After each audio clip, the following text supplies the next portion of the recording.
Good morning, student. Yes, beta. In national income, our today's topic is the last concept, and today's topic is how to calculate national income at current year prices and how to calculate national income at constant or base year prices. Clear है? हमें दो topic पढ़ने हैं यहाँ पे, current year prices and base year prices. Clear है?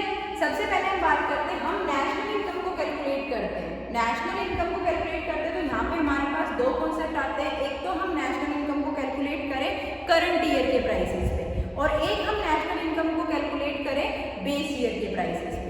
अब इन दोनों में डिफरेंस क्या है, वो आज का हमारा टॉपिक है. सबसे पहले हम बात करते हैं कैलकुलेशन ऑफ जीडीपी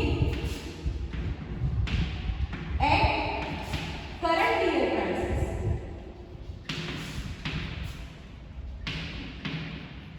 क्लियर है? Calculation of GDP at current year prices.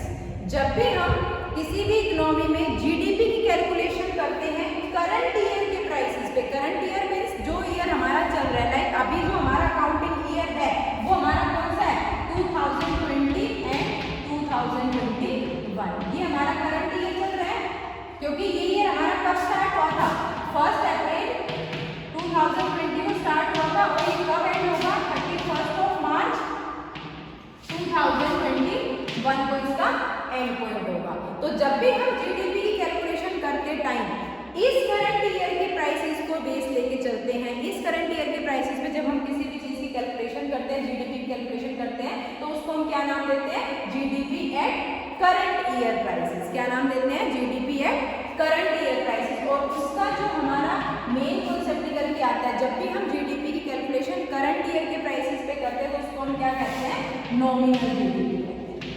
क्या कहते हैं, nominal GDP. It means nominal GDP refers to the measurement of GDP at current year price. जब भी हम GDP की कैलकुलेशन करते हैं करंट ईयर के प्राइसेस पे तो उसको हम क्या कहते हैं, नॉमिनल GDP कहते हैं. Clear? On the other hand GDP at constant price, GDP at constant price. Constant price कौन से होते हैं, प्राइसेस ऑफ बेस ईयर. कौन से प्राइस को हम कांस्टेंट प्राइस कहते हैं, प्राइसेस ऑफ बेस ईयर. अब यहाँ पे हमारे पास एक टॉपिक निकल के आता है बेस ईयर. बेस ईयर क्या होता है, बेस ईयर हम उस ईयर को कहते हैं जो ईयर फ्लक्चुएशन से फ्री होता है, जिसमें कोई भी फ्लक्चुएशंस नहीं आते हैं, प्राइसेस ना इंक्रीज होते हैं ना डिक्रीज होते हैं. It means note the condition of inflation and note the condition of deflation. तो जिस भी ईयर में फ्लक्चुएशंस नहीं होते, इन्फ्लेशन और डिफ्लेशन नहीं आता है, उस ईयर को हम क्या कहते हैं, बेस ईयर कहते हैं. और इस ईयर में किसी भी तरह की, इसका जो मेन रीजन है फ्लक्चुएशंस ना होने का मेन रीजन है वो क्या होता है कि इसमें किसी भी तरह की नेचुरल कैलेमिटीज जो है वो नहीं आती, ना कहीं अर्थक्वेक आते, ना कहीं फ्लड आता है, कोई भी किसी भी टाइप की प्रॉब्लम इकोनॉमी में अराइज नहीं होती. अकाउंटिंग ईयर स्टार्टिंग में जो भी प्राइसेस हमारे चलते हैं वो ही हमारे पूरे साल रनिंग में रहते हैं, कोई भी किसी भी टाइप का चेंजमेंट वहाँ पे नहीं होता. Clear? So what is base year, base year is free from fluctuations. वो ईयर जो फ्लक्चुएशन से, इन्फ्लेशन से और डिफ्लेशन से फ्री होता है, उस ईयर को हम क्या कहते हैं, बेस ईयर कहते हैं. और इन इंडिया बेस ईयर कौन से ईयर को माना गया है, 2011 टू 2012. जब 11-12 का अकाउंटिंग ईयर था वो क्या है, हमारा बेस ईयर है. क्यों है ये, क्योंकि इस टाइम ड्यूरेशन के दौरान 1 अप्रैल 2011 से लेकर 31 मार्च 2012 तक इंडिया के जो प्राइसेस थे, जो भी गुड्स एंड सर्विसेज के प्राइसेस थे, उनमें कोई भी चेंजमेंट नहीं आया. ना वो प्राइसेस बढ़े, ना तो इन्फ्लेशन हुआ, और ना ही वो प्राइसेस घटे, ना डिफ्लेशन हो. तो उसको हम क्या ट्रीट करते हैं, बेस ईयर ट्रीट करते हैं. तो जब भी हम जीडीपी की कैलकुलेशन करते हैं एट बेस ईयर प्राइसेस और एट कांस्टेंट प्राइसेस, तो उसको हम क्या कहते हैं, रियल जीडीपी कहते हैं. क्लियर? क्या कहते हैं उसको, रियल जीडीपी कहते हैं. यहाँ से हमारे पास दो कॉन्सेप्ट निकल के आए, nominal GDP and real GDP. Nominal GDP का मतलब क्या होता है कि व्हेन नेशनल इनकम और GDP of an economy is calculated at current year prices. जब भी हम किसी भी इकोनॉमी के जीडीपी की या नेशनल इनकम की कैलकुलेशन करते हैं करंट ईयर की प्राइसेस पे, तो वो क्या होता है, नॉमिनल जीडीपी होता है. ऑन द अदर हैंड अगर हम जीडीपी की कैलकुलेशन, किसी भी इकोनॉमी के जीडीपी की कैलकुलेशन करते हैं on the basis of constant price और बेस ईयर प्राइसेस, तो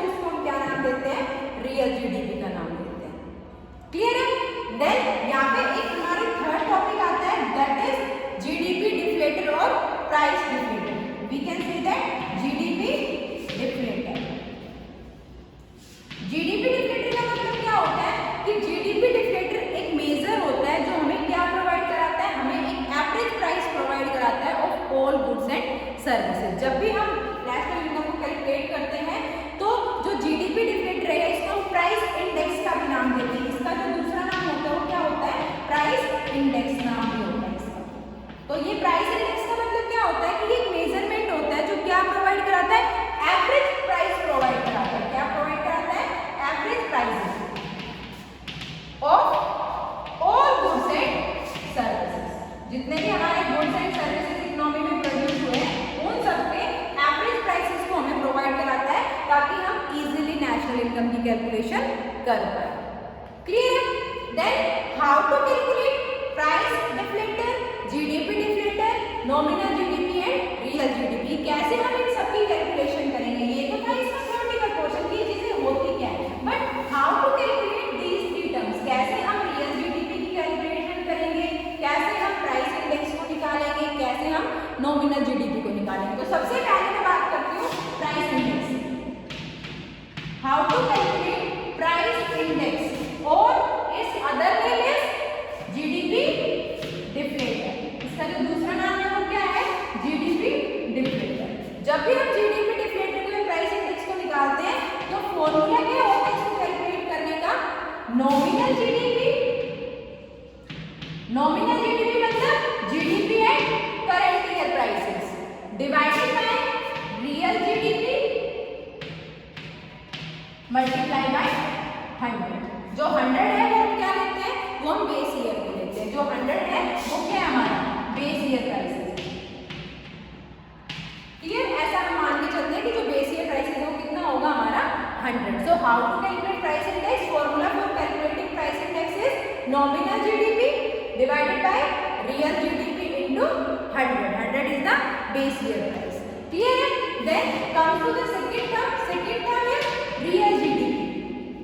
Real GDP मतलब GDP at constant price और GDP at base year price. How to calculate real GDP? Real GDP is equal to nominal GDP. Nominal GDP means GDP at current year prices divided by price index. Price index or GDP deflator and multiply by 100. This is the formula for calculating real GDP. Real GDP मतलब GDP at base year prices. जब भी हम base year prices में GDP की calculation करते हैं तो उसका फॉर्मूला क्या होगा, nominal GDP divided by price index into 100. Then comes to the third one. Third one is nominal GDP. GDP at current year prices. How to calculate it? Nominal GDP is equal to, कैसे calculate करेंगे हम nominal GDP को, बताइए। Nominal GDP calculation हम कैसे करेंगे, price index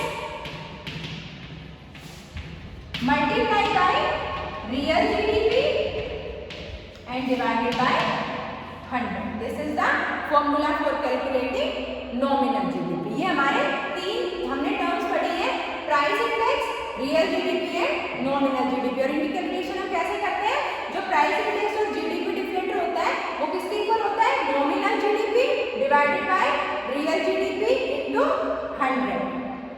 real GDP is nominal GDP divided by price index into 100 and nominal GDP is price index into real GDP divided by 100. ये हमारे तीन फॉर्मूले हैं कि कैसे हमें तीनों की कैलकुलेशन करते हैं। अब एक दो क्वेश्चन में बताती हूँ आपको कि जो न्यूमेरिकल क्वेश्चन है वो आप यहाँ से कैसे फाइंड आउट करोगे। लाइक हमें क्वेश्चन में गिवन है कि जो रियल जीडीपी है, रियल जीडीपी मतलब GDP at base year price, जो रियल जीडीपी है वो आपका 200। क्लियर? उसके बाद हमें बताते हैं कि जो नॉमिनल जीडीपी है, nominal GDP is 225. Calculate the value of GDP deflator और प्राइस इंडेक्स। जो प्राइस इंडेक्स है, जीडीपी डिफ्लेटर है, उसकी वैल्यू हमें फाइंड आउट करनी है। अब यहाँ पे देखो मैंने आपको फॉर्मूला बताया था कि जो जीडीपी डिफ्लेटर होता है, जो प्राइस इंडेक्स होता है, उसका फॉर्मूला क्या होता है, nominal GDP divided by real GDP into 100. 100 is the base year prices. So nominal GDP is 225 divided by real GDP is 200 into 100. Clear? Solve it. When we divide 225 by 2, it will be 112.5. So our price index is 112.5. हमारा जो price index है कितना आ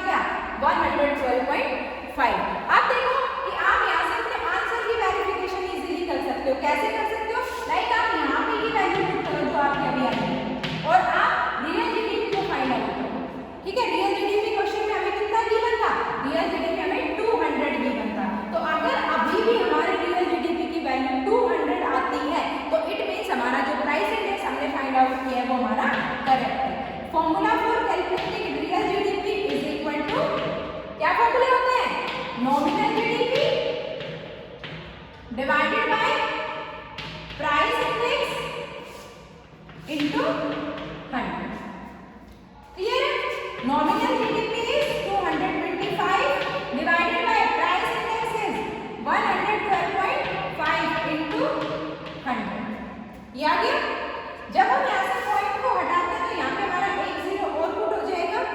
then solve it. हम इसको solve करेंगे। देखो 25 से इसको कट करते हैं। 25 4 जा 100 एंड 5 जा, ये आपका 9 हो गया। क्लियर?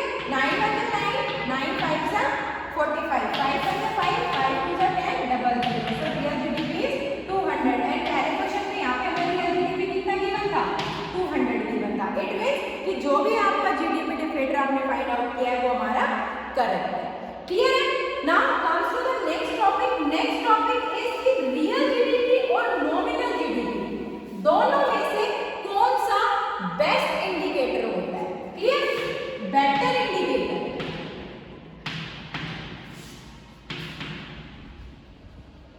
ठीक है, better indicator for economic welfare. कि जब भी हम इकोनॉमिक वेलफेयर की बात कर रहे हैं तो इन दोनों में से जो बेटर इंडिकेटर होता है वो कौन सा होता है? नॉमिनल जीडीपी और रियल जीडीपी में से बेस्ट इंडिकेटर हमारा कौन सा होता है? रियल जीडीपी होता है। क्लियर है? क्यों होता है? रीजन क्या है? जैसा कि मैंने आपको डेफिनेशन में बताया था कि रियल जीडीपी मतलब कि जीडीपी की कैलकुलेशन हम कर रहे हैं at the base year price, एक ऐसे ईयर के प्राइसेस पे जो फ्लक्चुएशन फ्री था, जिसमें कोई बदलाव आया ही नहीं। तो इसमें क्या था कि रियल जीडीपी की जब कैलकुलेशन होती है तो वो एक्चुअल प्राइसेस पे होती है, ऐसे प्राइसेस पे जो बदले ही नहीं। तो यहाँ से जो भी हमारा जीडीपी का एस्टिमेशन आता है वो करेक्ट आता है। जबकि ऑन द अदर हैंड हम नॉमिनल जीडीपी की बात करें तो नॉमिनल जीडीपी का मतलब क्या होता है कि GDP at current year price, जिसमें बदलाव पे बदलाव आ रहे हैं। गोल्ड का रेट आज कुछ है कल कुछ है, तो वहां से हम जीडीपी की प्रॉपर कैलकुलेशन एस्टिमेशन नहीं लगा सकते हैं। तो वहां से जो भी जीडीपी का अमाउंट आएगा वो भी मार्केट कंडीशंस के अकॉर्डिंग फ्लक्चुएट होता रहेगा। तो इस वजह से जो बेटर इंडिकेटर होता है वो कौन सा होता है? रियल जीडीपी होता है। क्लियर है? अब एक टॉपिक आता है हमारा कि जो जीडीपी होता है, जीडीपी की हेल्प से हम क्या कैलकुलेट करते हैं? पर कैपिटा इनकम को कैलकुलेट करते हैं। पर कैपिटा इनकम मतलब कि total number of national income divided by total number of population. उससे हमें ये पता चलता है कि कितने गुड्स एंड सर्विसेज हमारे डिस्ट्रीब्यूट हो रहे हैं, किस किस पर्सन को कितने कितने वहां पे मिल रहे हैं। तो इसका मतलब क्या हो गया कि ऐसा माना जाता है कि जो जीडीपी होता है वो सबसे बेस्ट इंडिकेटर या सबसे बेस्ट साइन होता है इकोनॉमिक वेलफेयर का, क्योंकि जितना ज्यादा हमारा जीडीपी होगा उतना ही हमारा इकोनॉमिक वेलफेयर भी अच्छा होगा। बट इसकी कुछ हमारी लिमिटेशंस होती हैं कि कभी कभी ऐसा होता है कि भले ही जीडीपी हमारा कैसा भी हो बट वहां से हमारी इकोनॉमिक वेलफेयर की कंडीशन अराइज नहीं होती है। क्लियर है? इससे सबसे पहला पॉइंट आता है हमारा distribution of GDP. Distribution of GDP, GDP का distribution among the population. Population में जो जीडीपी का डिस्ट्रीब्यूशन होता है क्या वो इक्वल होता है? क्या हर सेक्टर को बराबर चीजें जाती है या बराबर इनकम का शेयर मिलता है? नो, ऐसा नहीं होता, क्योंकि जो इनकम का बड़ा शेयर हो किसके पास जाता है? रिचर सेक्शन के पास जाता है, और जो हमारा पुअरर सेक्शन होता है उसके पास नेशनल इनकम का बहुत थोड़ा शेयर पहुंच पाता है। तो इससे क्या होता है कि भले ही जीडीपी कितना ही बढ़ता रहे बट जीडीपी के बढ़ने से क्या होगा? सिर्फ रिचर सेक्शन और रिच हो जाएगा और पुअरर सेक्शन पे उसका कोई भी इम्पैक्ट नहीं पड़ेगा। तो उससे क्या होगा? उससे इकोनॉमिक वेलफेयर तो होगा बट सोसाइटल वेलफेयर वहां पे कहीं भी हमारा नजर नहीं आएगा। तो हम क्या कह सकते हैं कि जीडीपी जो है वो भी हमारा एक बेटर साइन नहीं है इकोनॉमिक या सोशल वेलफेयर के लिए। क्लियर है? ये हमारा कब अच्छा होगा?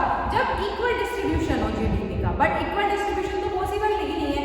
ऐसा नहीं है कि सबको बराबर बराबर नेशनल इनकम मिल जाए। अगर ऐसा होगा तो कोई डिफरेंस ही नहीं रहेगा, सभी लोग रिच रहेंगे, सभी लोग सेम रहेंगे। तो उससे क्या होता है कि जब हम डिस्ट्रीब्यूशन करते हैं जीडीपी का अनइक्वल फॉर्म